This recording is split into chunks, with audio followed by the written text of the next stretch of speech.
Buenas tardes. Hoy, con ocasión de la celebración del Día de Colón, del Día de la Raza, del Día de la Hispanidad, según de donde se mire, vamos a hablar de neoconstitucionalismo latinoamericano. Es decir, todo ese proceso jurídico-político a través del cual hemos, como patria grande, Latinoamérica, intentado refundar este continente. Todo un proceso posterior a una época dolorosa, trágica, pero que también nos define como latinoamericanos y nos enmarca de nuestra esperanza.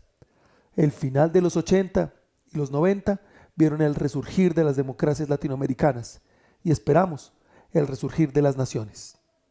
Pero volvamos. ¿Qué se celebra en esta fecha, en este festivo?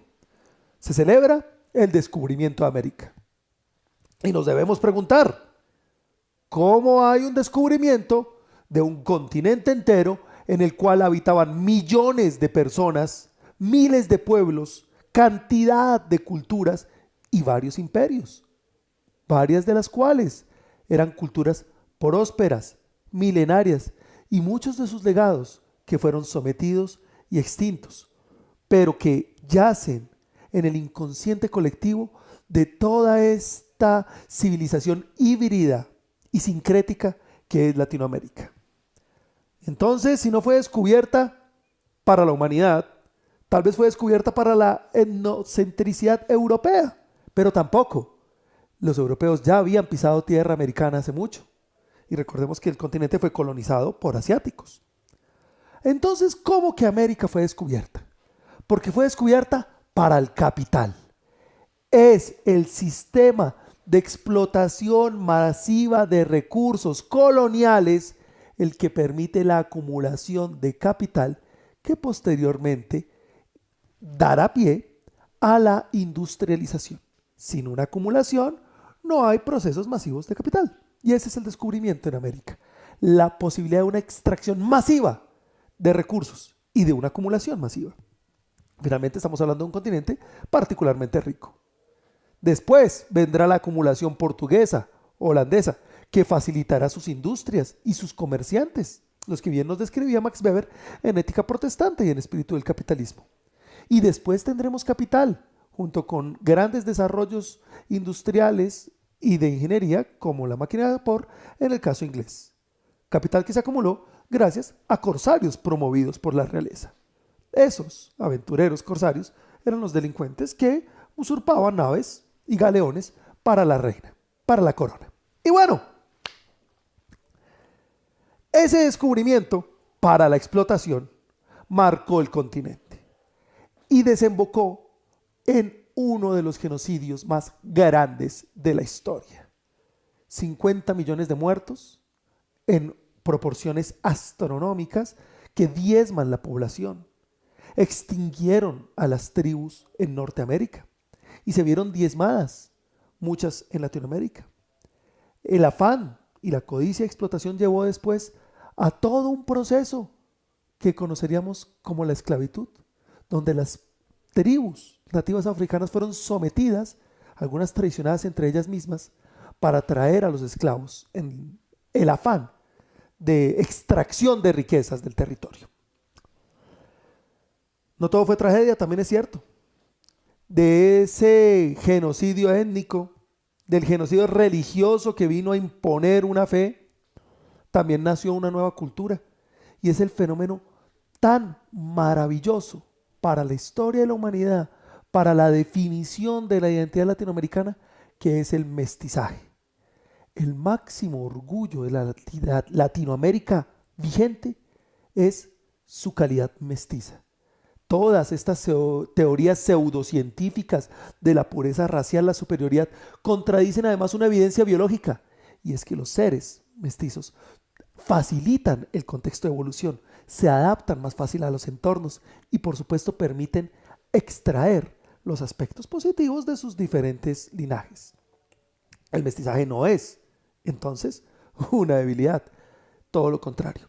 Pero además hay un mestizaje más interesante, que definirá las contradicciones históricas por el devenir de las décadas en el continente. y es el sincretismo cultural. La lógica ilustrada, racional, aristotélica, dialéctica de civilización barbarie, eurocéntrica, y una concepción muy propia de las tribus, en particular las selváticas como las amazónicas, de la interacción, de la simbiosis, del ser sistema. Ninguna de las dos ha prevalecido en nuestro continente, sino que la mutación y la evolución de las mismas no se ha definido. Eso ha dificultado, efectivamente, la creación de identidades nacionales, de identidades culturales, de patrones culturales que nos permitan definir con certeza cuáles son las maneras adecuadas en determinados momentos. Hay asimetrías dentro de los determinados comportamientos. En ocasiones no sabemos simplemente cómo comportarnos. A veces está bien darle la mano a una mujer, a veces está bien darle un pico, a veces está bien despedirse de lejos y no lo sabemos por ausencia de un patrón cultural. Si esto fuera el centro de Bélgica, sabríamos que son 3 picos para saludar y para despedirse, pero no en las asimetrías culturales. Y al mismo tiempo, la flexibilidad que da esa falta de patrón cultural.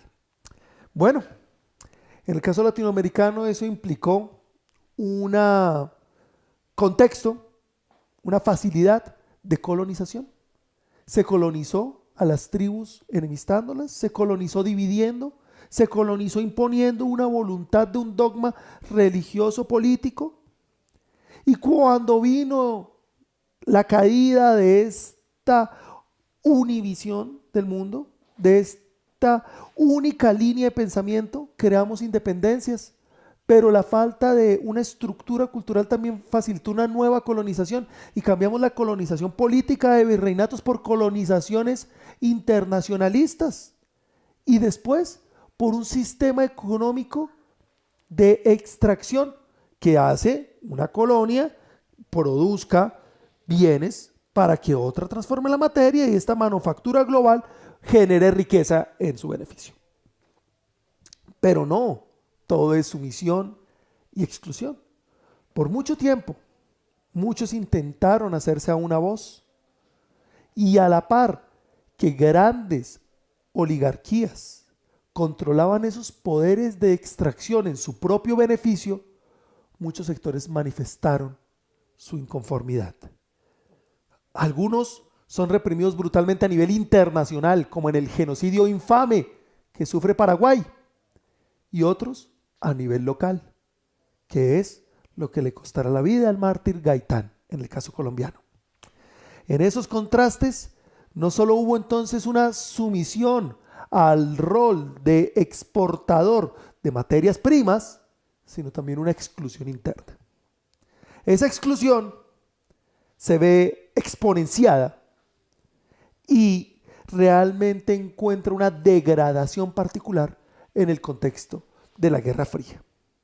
Porque finalmente el acuerdo implícito y después explícito cuando hablamos del tratado Kennedy-Khrushchev entre las potencias aliadas a los Estados Unidos y a la Unión Soviética implicaron hacer de Latinoamérica un campo de combate.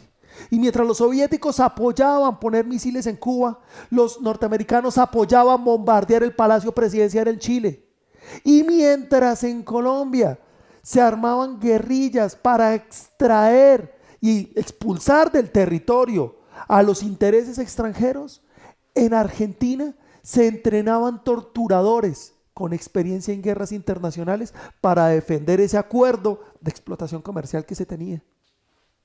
Fue ese contexto el que implicó una particular degradación en el centro del continente.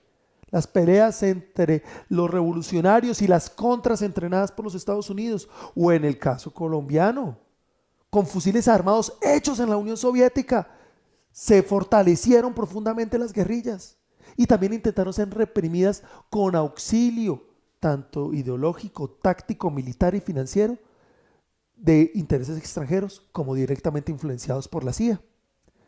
Ese conflicto desangró al continente en una pelea de intereses extranjeros y nos hizo sufrir generaciones el colapso de la razón bajo un manto ideológico. Y nos cantarían Después, los reprimidos, que a pesar de usted, mañana va a ser otro día. Esa canción que Chico Buarque le compusiese a la dictadura de Brasil nos recuerda que sin embargo el continente mantiene la esperanza viva y mañana va a ser otro día. Usted no puede prohibir la felicidad, usted no puede pedir la alegría, no puede impedir que este pueblo caliente, tropical como lo es, siga avanzando.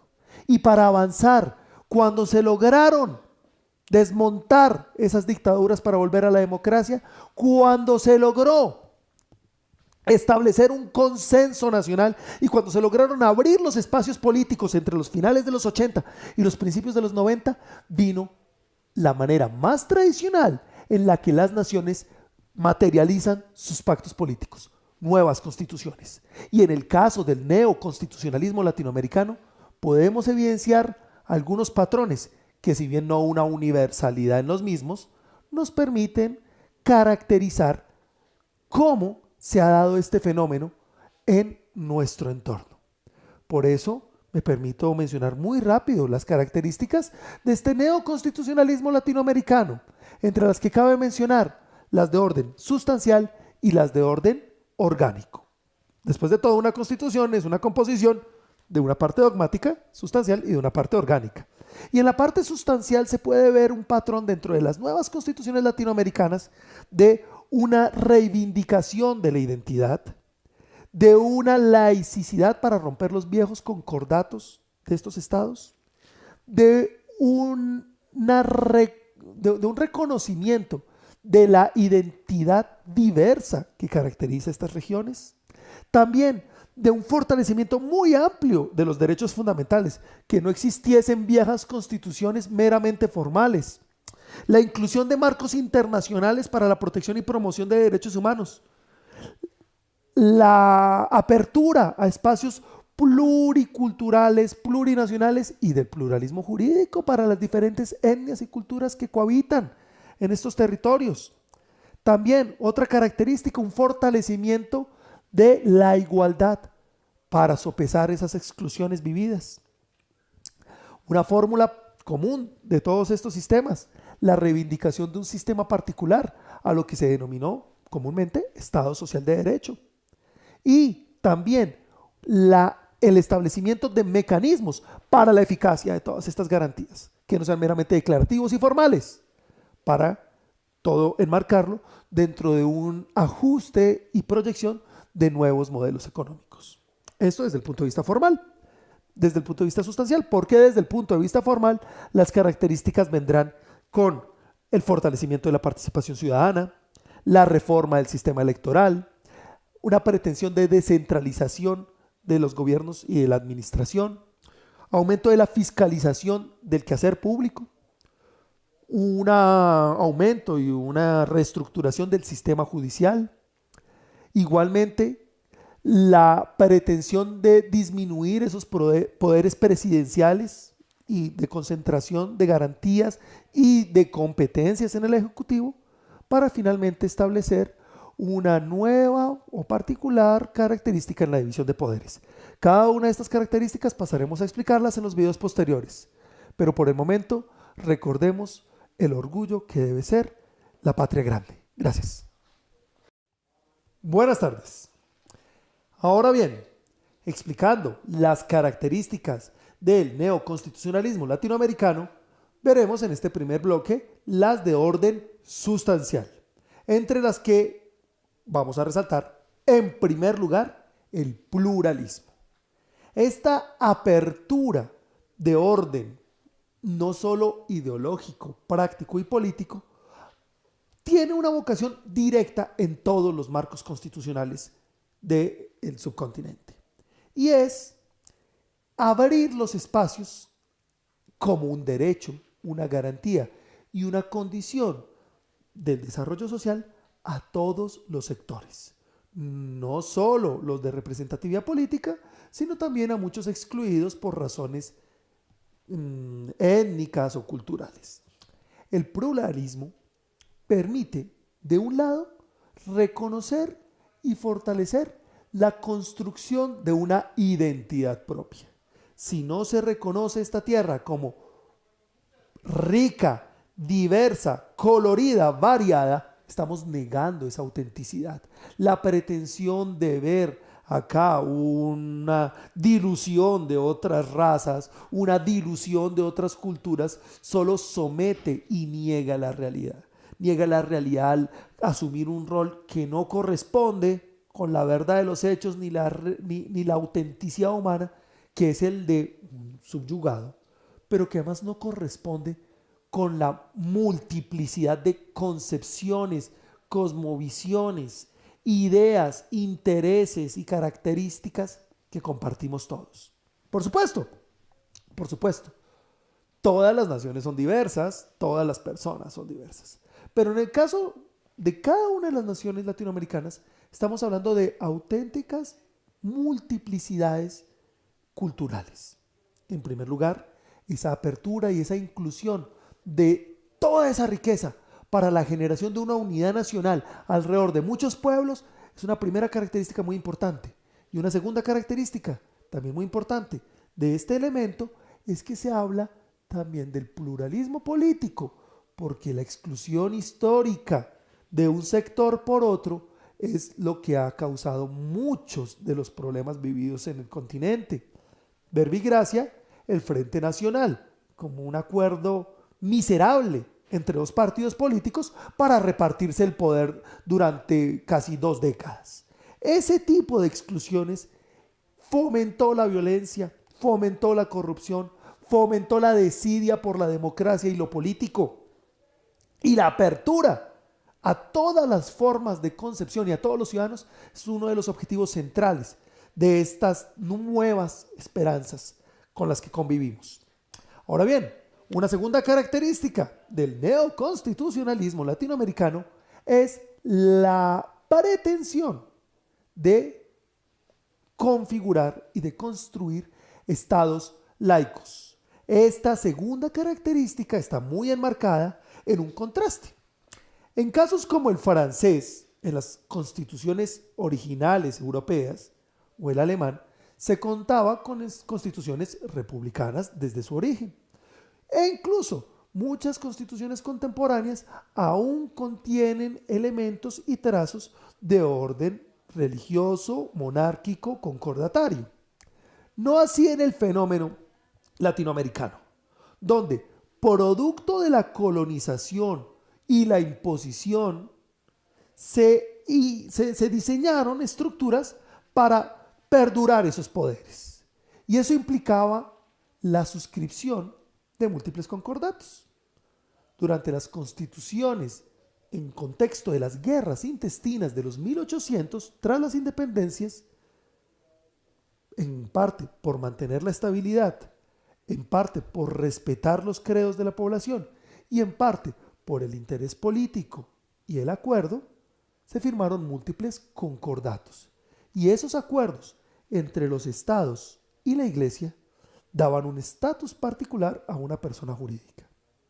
Ahora bien, todas estas nuevas constituciones, en respeto al derecho a la libertad de cultos, a la necesidad de separación entre política y fe y a la necesidad de establecer un auténtico Estado sólido, han tenido la pretensión de laicidad del Estado. El Estado mismo no debe profesar una fe. La construcción de algo tan profundo, tan elevado, como un ideario espiritual, le corresponde al individuo, a sus ejemplos, a sus guías, pero no al Estado. Cuando un servidor público interviene para imponer su credo, está siendo un tirano. Cuando un servidor público persigue a quienes no comparten su fe, nos está devolviendo un medioevo inquisitorial. El espíritu le pertenece a cada sujeto y no pueden las organizaciones políticas imponerlo. Mal hacen. Y de hecho, cuando los actores públicos intervienen en nombre de la fe, deslegitiman al Estado y deslegitiman la fe, porque estos sujetos no están actuando en nombre del auténtico espíritu, sino están usando la creencia de las personas para manipularlos en nombre de sus propios intereses. Y eso es lo que nos ha pasado con cooptaciones de sesgos fanáticos desde muchas instituciones, como es el caso, y digámoslo públicamente, de lo que sucedió en estos años en el Ministerio Público colombiano alrededor de la Procuraduría General de la Nación. E insisto, no hay ningún inconveniente con la promoción de la fe. De hecho, el derecho fundamental a la libertad de cultos incluye la libertad de profesarlo, de compartirlo, de reclutar, del mensaje proselitista, de promoción de la idea y promoción del espíritu. Pero la manipulación del poder para beneficiarse como individuo rompe cualquier esquema de democracia, de respeto de derechos y de decencia. Ahora bien, una tercera característica es el elemento multicultural dentro de estas nuevas constituciones. Y aunque con esto vamos a profundizar más adelante, bástenos decir que hay un reconocimiento a la creación sincrética de estas naciones latinoamericanas y cómo las mismas son producto de la confluencia de muchas visiones, cada una de la cual merece respeto e independencia. ¿Por qué esto es importante y es diferente del primer numeral que se venía mencionando? Porque ha tenido un reconocimiento independiente. La existencia multicultural efectivamente es como un origen sumado de diferentes concepciones, pero además implica el derecho a la diferencia como cultura diferente. Es una forma de coexistencia entre diferentes pueblos que conviven en una unidad de proyecto político, lo que bien nos enseñará Wilkin Lica como una herramienta de coordinación entre diferentes idearios de conexión con la vida, lo que a final de cuentas es la individual cultura. Continuando con las características del neoconstitucionalismo latinoamericano, pasaremos a la cuarta. Esta característica implica que en el nuevo fenómeno de la refundación democrática en Latinoamérica hubo un amplio margen de reconocimiento de derechos fundamentales. La mayoría de constituciones decimonónicas establecían unos reconocimientos, unos establecimientos mínimos de derecho, a tal punto que muchas ni siquiera mencionaban la totalidad de derechos humanos y fundamentales básicos, como la igualdad o la educación. Si bien tenemos antecedentes, como en el caso de la Constitución de Tunja, donde se reconoce el espíritu republicano, la soberanía del pueblo y el derecho fundamental a la educación, no se puede hablar de un fenómeno ni de una auténtica estabilidad en estos derechos. No así en el nuevo contexto, donde hemos podido establecer un amplio marco de derechos fundamentales individuales, como la vida, la libertad, la igualdad.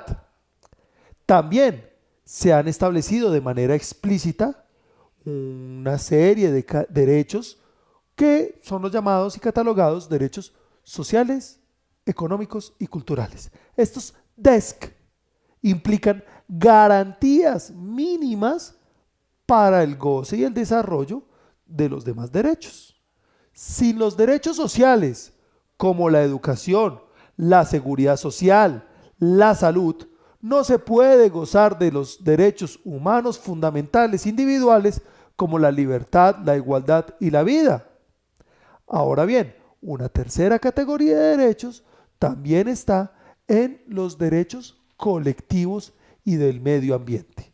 De hecho, el derecho ambiental es un derecho colectivo como los demás, pero aunado al espacio público, los derechos de los consumidores, también hemos querido ser explícitos en el derecho ambiental, que finalmente en él nos jugamos la supervivencia de la especie y el futuro de todo lo que hacemos, y que ha sido una pretensión directa de las constituciones latinoamericanas. Algunos, en casos ya particulares, han llegado a reconocer a la naturaleza como titular de derecho, la Pachamama en el caso ecuatoriano. Y en todos los casos, hemos planteado como un centro de las preocupaciones jurídico-políticas la protección y promoción del medio ambiente.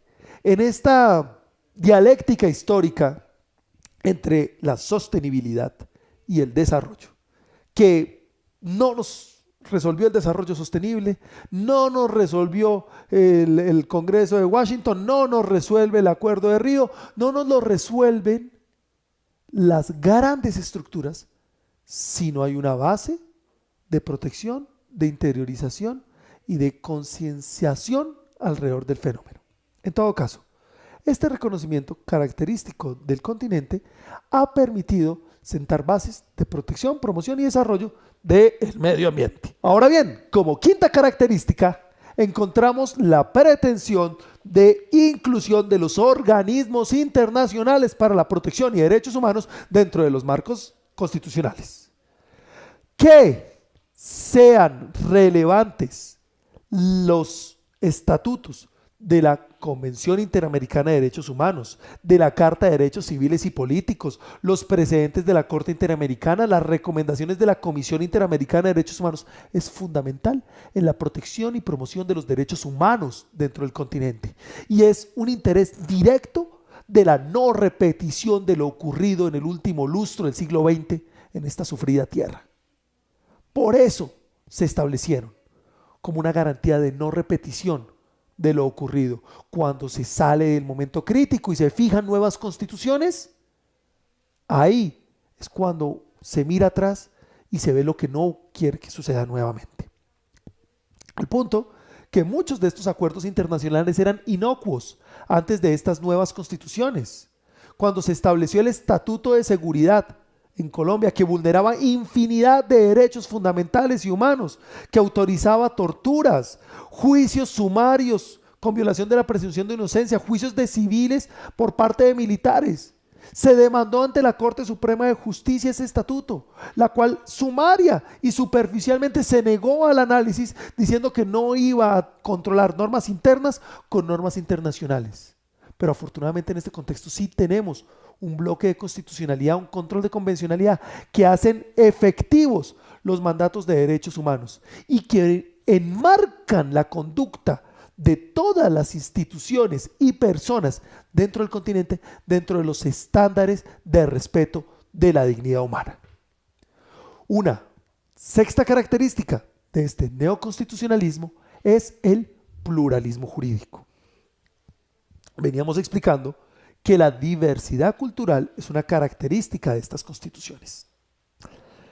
Y efectivamente, una consecuencia necesaria del multiculturalismo, el reconocimiento al derecho a la diversidad cultural, es el pluralismo jurídico, es decir, el establecimiento de jurisdicciones propias para las comunidades. No es respetuoso de su derecho como comunidad indígena ser juzgado por normas impuestas por otras comunidades. Claro, existe el límite que estos juicios no pueden ser para vulnerar derechos humanos, pero tiene que tener una autoridad judicial propia.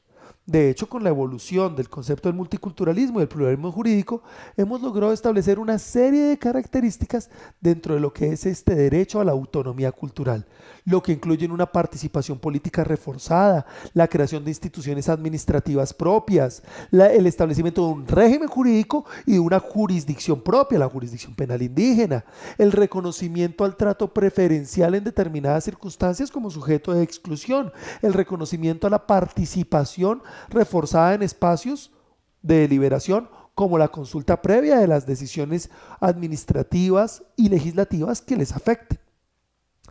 Tema que no ha sido exento de polémica.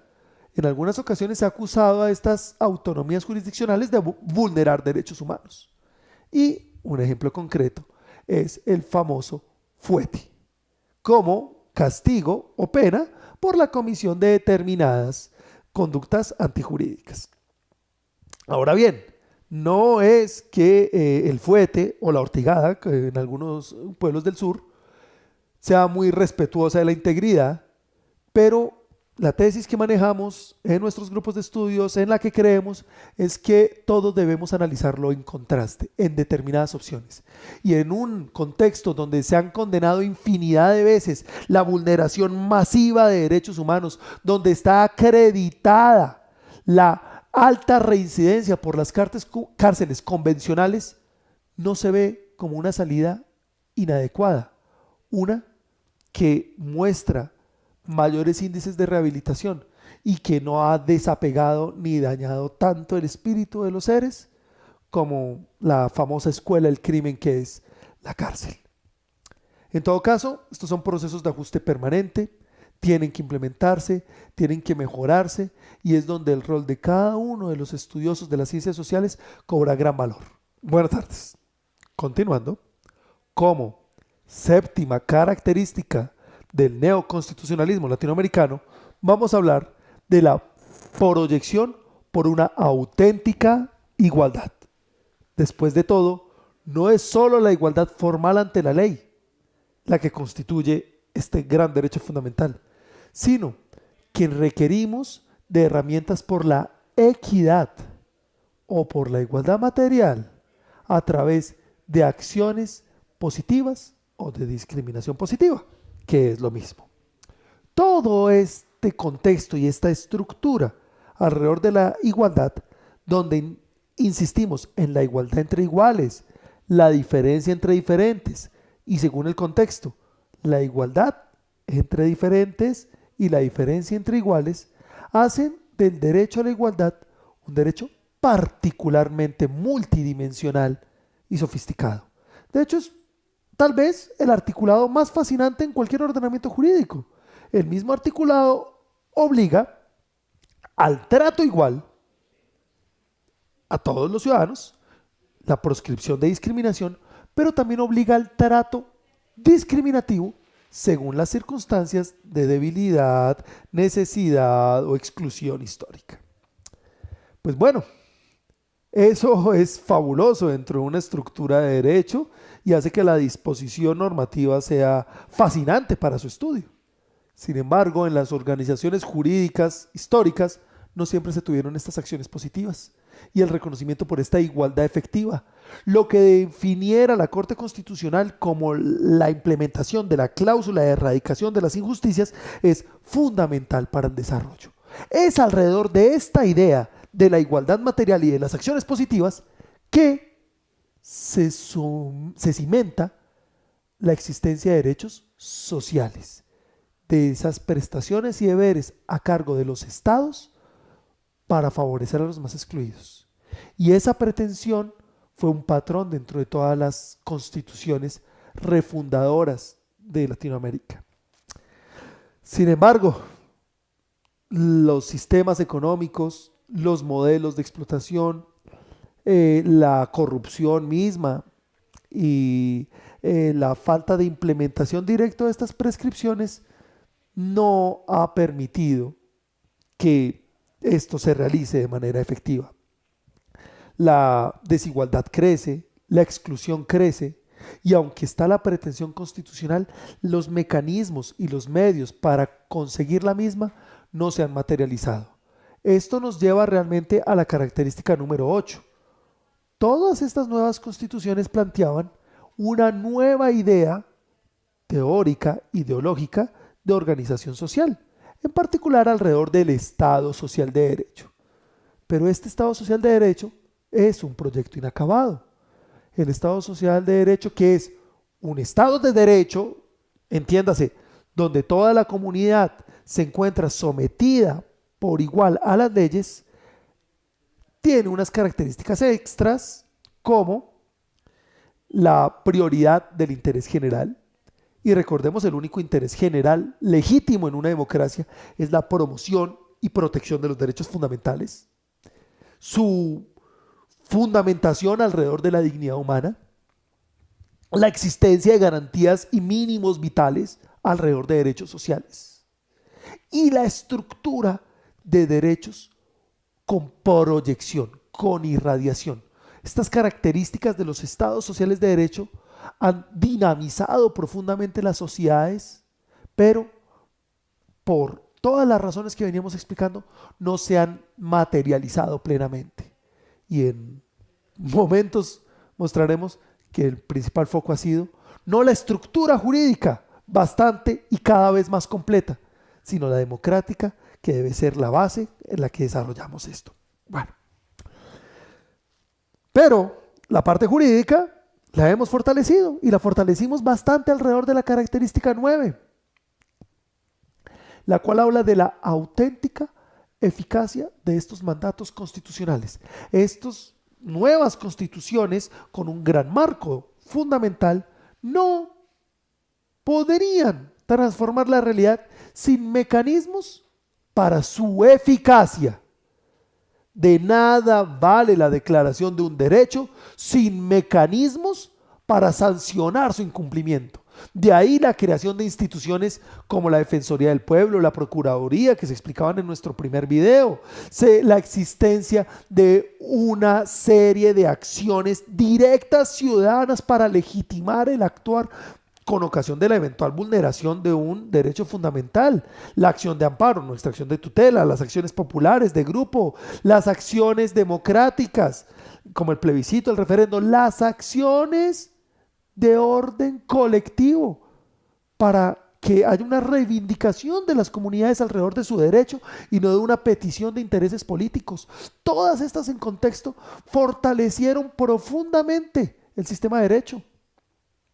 Hace 20, 30 años, todas las oficinas debían tener, eran códigos de procedimiento. Pero el primer texto que se debe manejar en este momento en cualquier facultad, cualquier despacho, cualquier oficina de juristas, tiene que ser la Constitución y la interpretación de los mandatos constitucionales que de ella se derivan. Porque hemos logrado y hemos promovido la eficacia del marco constitucional. Por eso hemos tenido fallos tan profundos como la famosa sentencia T025 de 2004, donde se sancionaba el estado de cosas inconstitucionales por la omisión, por la pasividad ante la vulneración y la crisis humanitaria, que era la situación de desplazamiento forzoso en el país, o la crisis de derechos humanos en las cárceles, o la crisis de la salud. Y han sido estos mecanismos los que han materializado todo este marco de constituciones contemporáneas y que permiten en muchos de los espacios del continente hacer efectivos estos establecimientos constitucionales. Ahora bien, una décima característica del neoconstitucionalismo latinoamericano, y con esta concluimos y nos despedimos de la parte sustancial, es el rediseño del modelo económico. Es normal que los modelos económicos tengan, aunque sea un pequeño asidero, dentro de los marcos constitucionales. Sin embargo, acá la brecha es bastante entre algunos que intentan auténticamente reformar su sistema económico, caso boliviano, algunos que hacen grandes ajustes, pero que no desmontan el sistema económico, como en la Argentina o en Brasil, y otros que adaptan a la contemporaneidad sus sistemas económicos, como el caso peruano o el caso colombiano. Ninguna respuesta es mejor que las otras en economía. Lo que nos ha faltado evaluar es la pertinencia de cada una a su respectivo contexto. De ellas, veremos cómo a lo largo del tiempo satisfacen más o menos las necesidades de las comunidades. La perfectibilidad del modelo económico es algo que tenemos que aceptar, y su idoneidad según los contextos, que bien nos enseñaba con su lucidez Maynard Keynes. En todo caso, este contexto de características sustanciales son las que nos han permitido identificar un neoconstitucionalismo latinoamericano. Muchas gracias. Hola, veníamos hablando del neoconstitucionalismo latinoamericano, todo este movimiento de nuevas constituciones en nuestra región con varias condiciones y contextos ideológicos y expectativas que los definían. Es el caso de algunos ajustes constitucionales que veíamos en Costa Rica en el 89, en México en el 92, en Argentina en el 94, sobre sus constituciones vigentes, o de efectivas nuevas cartas como Brasil en el 88, también es el caso de Paraguay en el 92, Perú en el 93, Ecuador, la última versión en el 2008, Bolivia en el 2009, mi favorita, Colombia en el 91. Y bueno, habíamos mencionado en su oportunidad la serie de características de orden sustancial. El fortalecimiento de derechos, el multiculturalismo, la promoción del medio ambiente, la existencia de mecanismos para hacer efectivas estas garantías. Y en esta oportunidad vamos a hablar del marco orgánico, el cual tiene una primera característica y es una reforma con la pretensión del fortalecimiento de la participación ciudadana. Hay que dar mayores espacios para las votaciones. Durante muchísimos años en Colombia los alcaldes eran designados, no electos popularmente. Lo mismo hace con los gobernadores. Habría que fortalecer el voto.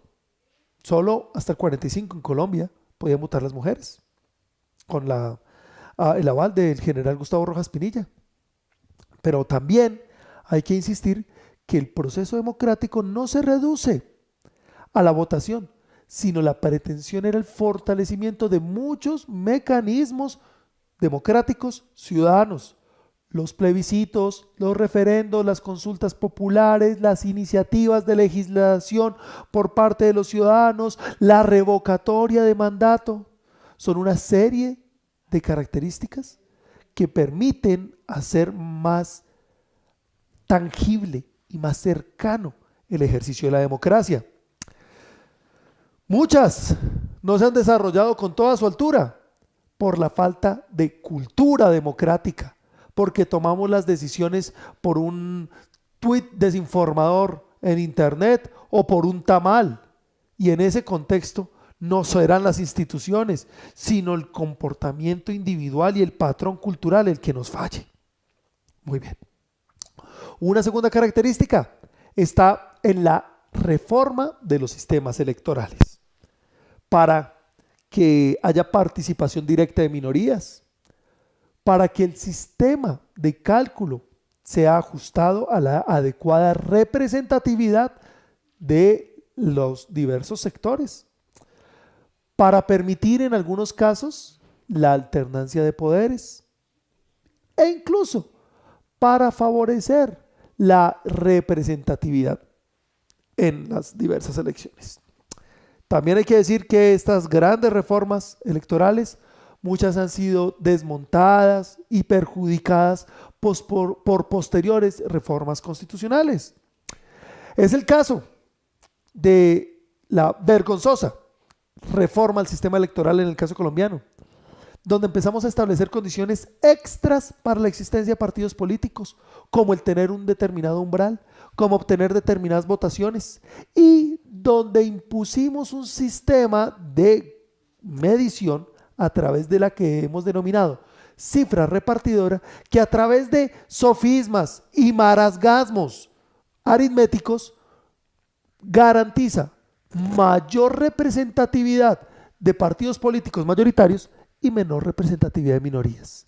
Es una reforma de extinción de las minorías. Esa primera característica sustancial de la que hablábamos, de la mayor participación y pluralidad política, es directamente desmejorada en múltiples reformas con estos tintes. Por eso, la pretensión noble de estas nuevas constituciones es en gran medida traicionada y desmejorada en el ejercicio político y en el abuso de los mecanismos de reforma en este contexto. Una tercera característica con la que sufrimos igual es la descentralización, la auténtica visibilidad de las regiones, participación en los sistemas de regalías, en la toma de decisiones, en la planeación, en la autogestión, es fundamental para el desarrollo. Y sin embargo, aunque hubo una pretensión de descentralización administrativa, la práctica no la ha logrado. Cada vez son más los poderes centrales concentrados y lamentablemente el espíritu, que no necesariamente la forma del sistema federal, que ha mostrado su eficacia para el respeto de los derechos de las regiones, para la promoción del desarrollo y para la integridad de los diferentes intereses no ha sido implementado. Al contrario, cada vez fortalecemos más un centralismo inocuo y paquidérmico. Yo personalmente he visto cómo alcaldes municipales tienen que hacer fila para que un ministro a 8 horas de carretera, a 20 horas de carretera, tenga que dar aval para construir una escuela. Así no hay sistema de desarrollo que funcione. Todos los gobernantes regionales, alcaldes, gobernadores, pueden ausentarse permanentemente de sus cargos porque pueden justificar que están gestionando autorizaciones en los gobiernos nacionales centrales. A veces es cierto, tienen que hacerlo y no pueden estar gerenciando a donde deben por estar haciendo gestiones a nivel central. O pueden evadirse y tener ese pretexto y desentenderse, porque la centralización rompe la democracia. Al ver que mi representante inmediato no es quien toma las decisiones, se genera un mayor desapego de esa cohesión social que debe ser el proceso democrático mismo. Bueno, pues un cuarto elemento ha sido el fortalecimiento de los procesos de fiscalización. Fiscalización, control entre las diversas instituciones que debe ser de diferentes maneras. A veces es de orden vertical o institucional. Es el control ciudadano, las veedurías, la participación del Congreso visible, la intervención ciudadana, la consulta previa en la decisión de normas.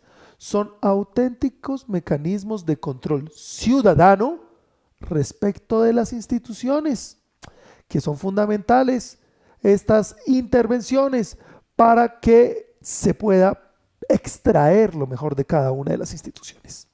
Y otro es el fenómeno de los controles entre diferentes ramas.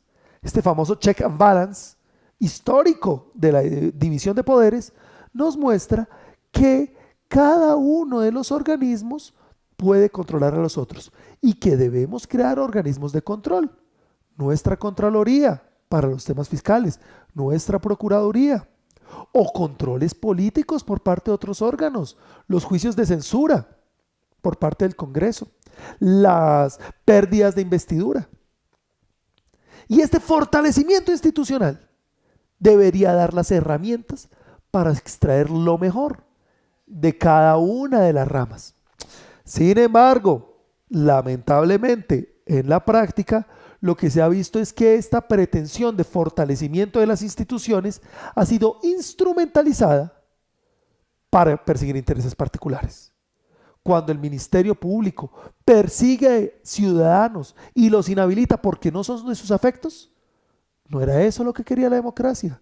Cuando un Congreso destituye una presidenta, como en el caso de Brasil, porque no es de sus afectos, no hay implementación de este espíritu del fortalecimiento institucional.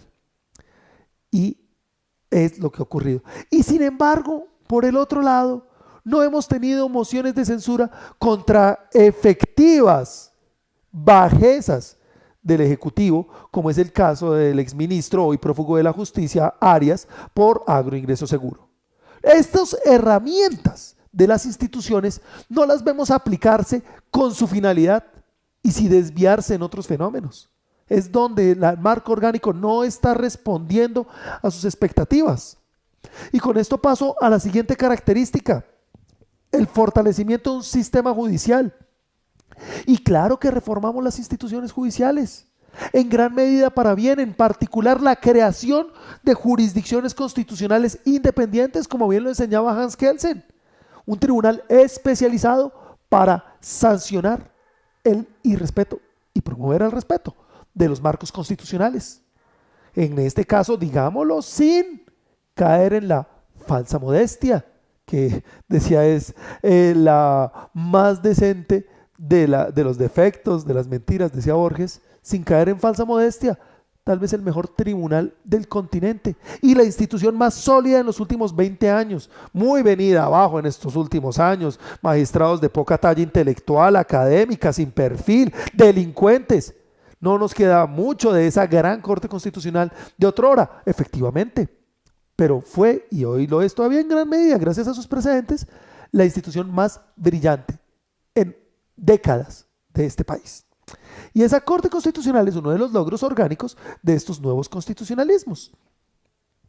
También, emparejado en esta lógica, el fortalecimiento de la autonomía judicial. No puede depender administrativamente o en sus concursos de otra rama como el Ejecutivo. Para que haya autonomía judicial era lo que bien nos enseñaban las investigaciones del profesor Germán Burgos. Pero en este momento nos vemos ante una debilidad del Consejo Superior de la Judicatura que debería garantizar la autonomía. Se ha intentado desmontar. La Corte Constitucional consideró que no puede desmontarse porque afecta justamente este principio transversal y definitorio de la Constitución, que es la autonomía judicial. Pero no lo hemos logrado fortalecer. Es una de las instituciones con menos credibilidad en el país y muchos de sus escándalos, como las tutelas sacadas extrañamente para favorecer prófugos de la justicia o casos denunciados de corrupción como en los carruseles de las pensiones, no han favorecido la estabilidad de una institución neurálgica dentro de el armazón de un Estado y en particular de una rama que todos necesitamos mucho, que promovemos, como lo es la justicia. Una sexta característica era la pretensión de disminución de los poderes presidenciales.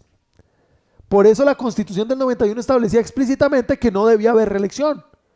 Pero todo un fenómeno de caudillismos en todo el continente revocaron esas garantías y establecieron reelecciones automáticas, favorecieron la cooptación de cortes, de organismos de control, de mecanismos directos que eran para el control entre poderes, favorecer a un grupo determinado. Todo lo que se llamó la precaución del caudillismo. Y ese sistema presidencialista acérrimo, en un contexto de centralismo, es particularmente peligroso y dañino en casos como el colombiano, el venezolano y similares, donde no existe el principio de cohabitación, como se existe en Francia y en Estados Unidos. Por la alternancia de elecciones entre el legislativo y el ejecutivo, los midterms, es posible que el presidente sea de un partido y la oposición tenga mayorías en el legislativo, lo que garantiza control. Sin embargo, los sistemas como los tenemos sin cohabitación hacen que el que obtenga la mayoría en el legislativo sea la misma en el ejecutivo y viceversa. Cuestión que dos ramas que deben controlarse y complementarse terminan fusionados en una sola. Y esto no favorece en lo más mínimo la estabilidad de las instituciones. Muy bien, una última característica es la de promoción de establecimientos técnicos, como es el caso del DANE, y de nuevas instituciones orgánicas salidas de los cartesianos de la división de poderes. Mencionemos en el caso colombiano la que fuese de origen constitucional, aunque ya no lo sea, la Comisión Nacional de Televisión, ahora Autoridad Nacional de Televisión, y la Comisión Nacional del Servicio Civil, que deben promover y fortalecer diferentes aspectos, como la carrera administrativa, si bien no todos han logrado su función de la misma manera, su existencia es fundamental. Todo esto nos recuerda al muy memorable León Tolstoy. La madera verde no prende sin importar cómo se coloque. Y la madera seca parece que prende de cualquier manera. Estas reformas orgánicas necesarias, pertinentes, en gran medida bien intencionadas y de gran potencial, no han conseguido su finalidad porque no hemos cumplido la tarea del rol democrático.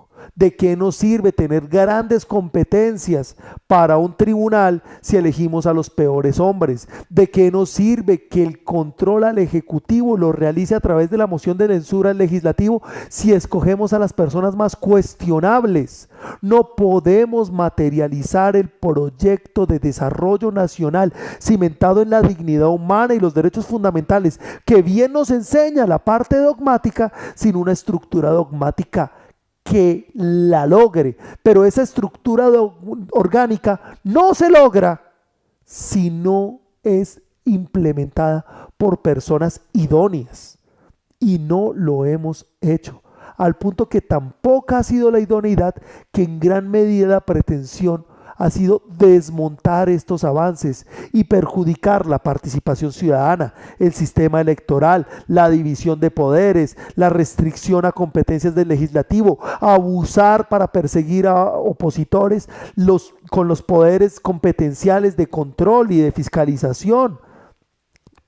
El problema ya no pasa en estos momentos por la gran estructura constitucional, sino por nuestro deber ciudadano, un deber de actuar informado, consciente, racional, con miras en el interés general y no en un egoísmo inmediatista que además a largo plazo también redunda en perjuicio del individuo, como favorecer la corrupción.